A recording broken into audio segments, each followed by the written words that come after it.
This is pretty exciting video, and we'll be learning to build a fully functional calculator from whatever we have learned till now. And before getting into the building of calculator, let's learn few more things that we'll be needing while building the calculator. So let's get rid of this code. Now, as far as we know, we can take a variable as input, a is equals to 5, and we can print it as this, and it works fine for us till now. But after this session, we'll be taking input always from the user on this console panel instead of giving a direct value as 5. So how do we do that? Just remove the 5 and pass an input command.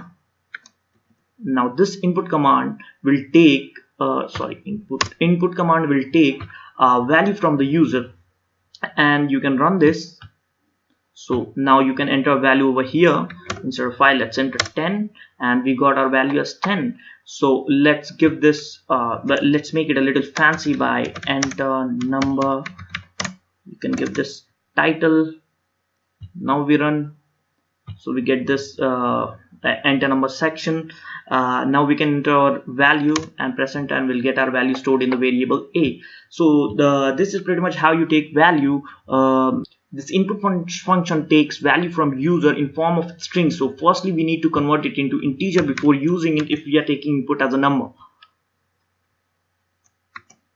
So if we pass it with the help of this inbuilt function int, we can convert this value that we have taken from the user, which was supposed to be as integer, into int, and now further we can use it for any sort of arithmetic operation.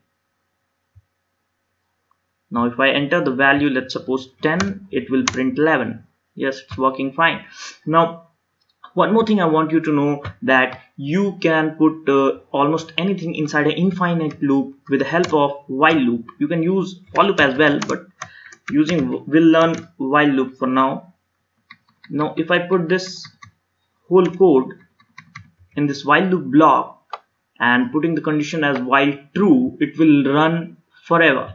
Like, see, enter number, we enter 12, it prints 12 and asks for the next number. We enter 23 and asks for the next number, 34, and so on. So we can put a condition over here that if the number is something, then we want to exit, like if a is equals to 0, break. What this break statement does, this break statement helps you to come out of the loop. If it is an infinite loop or non-infinite loop, you can use this break statement whenever you want to just terminate the loop. Now if I run this program, let's say we enter our number as 233, and now we enter a number as 0, so it should exit from the program. Yes, we exit from the program. So this is something, these two things we'll be using to build our calculator. So let's first create a new file for our calculator. Right click, new Python file.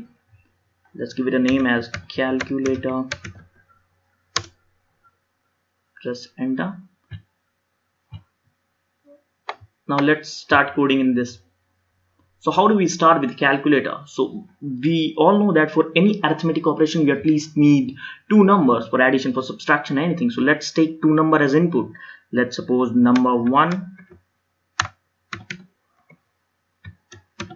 int input. You know why I'm passing using int function, because I need to use it as integer. Enter first number. And similarly, we can take this line, copy paste to take our second input, that is number 2. Enter second number. Now we can have our print statements. Print addition is a plus num1 plus num2.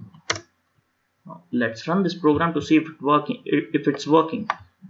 We need to use our right click to run this program, because if you run from this triangular button, it will run the hello-world.py instead of running the calculator. Hence run this from here. Now if you run this from this button, now it will run the calculator.py. Let's enter our first number, that is 23, and the second number will be 32 maybe, and 55 is the addition result. We are getting it fine. Now while building a calculator, we need to give user access or a choice to make, so that he can choose what type of arithmetic operation we want to operate on our number. So let's first take a choice, like say a choice C. Choice is equals to, we take our choice in form of numbers.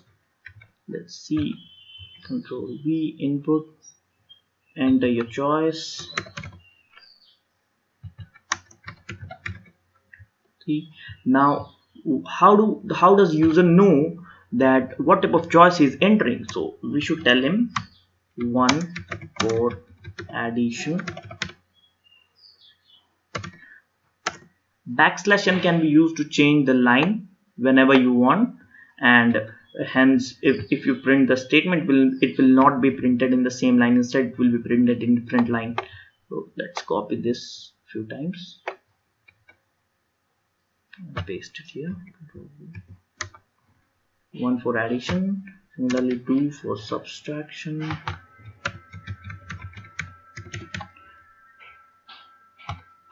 3 for multiplication,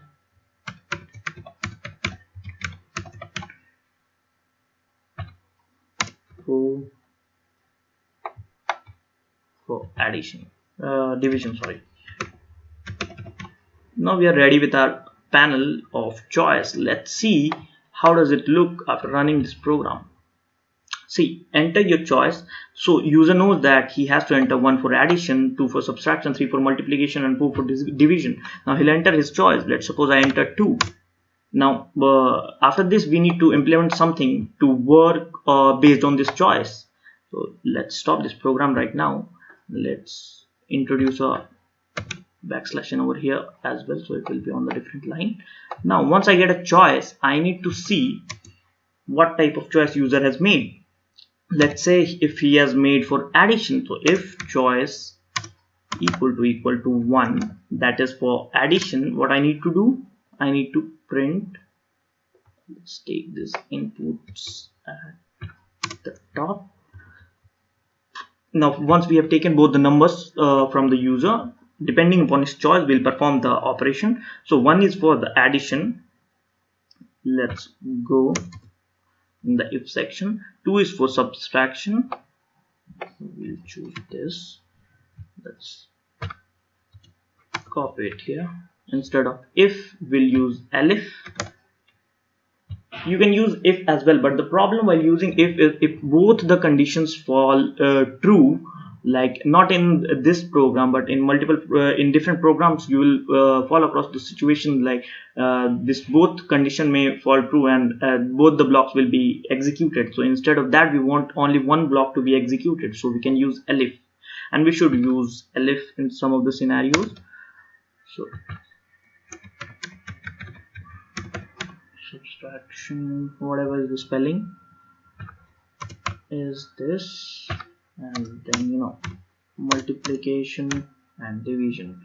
So third is for the multiplication. As we know, we can use asterisk symbol, that is shift and 8 on your keyboard for multiplication purpose, and for division we can use this question mark symbol, that is left of your shift button on the right side of your keyboard. Let's say division. Now if you run this program, we have a panel of choice that we can make. Let's say we want to do subtraction or multiplication maybe, so we'll enter our choice and the program will ask for the first number. So let's enter the first number, that is 2. The second number may be 4, and we get the multiplication as 8. So the calculator is working as expected. Let's make it a little more fancy. How to do that? Let's put this whole section inside a while loop, while true, that is infinite, so that the choice is asked again and again and the program doesn't end after one operation.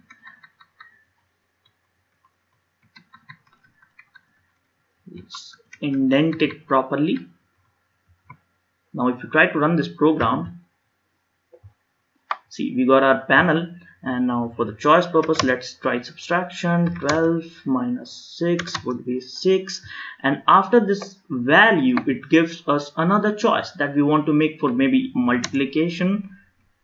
That 6 is not the choice that we have entered wrong, and we are not checking it. We are not checking it in our program. That's why it's asking for the same number. And if we try to give it a number like 23 or 23, maybe it will not print anything because we don't have an else condition over here for the purpose of default value. So let's make this elif and elif, and let's put a else condition for giving a default value. Else, this will give us default value when the value inside our list will not match. Choice is not correct. Now let's run this program.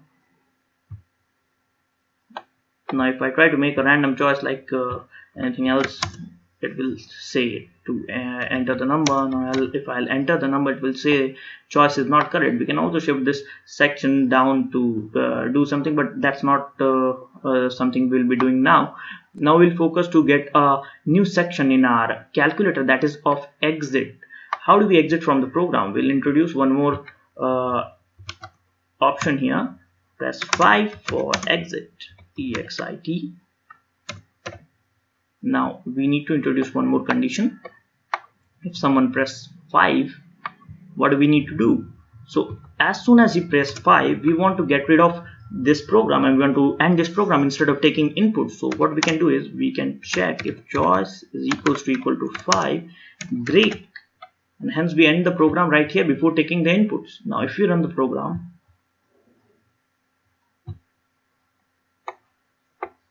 let's try division first so that it's pretty clear.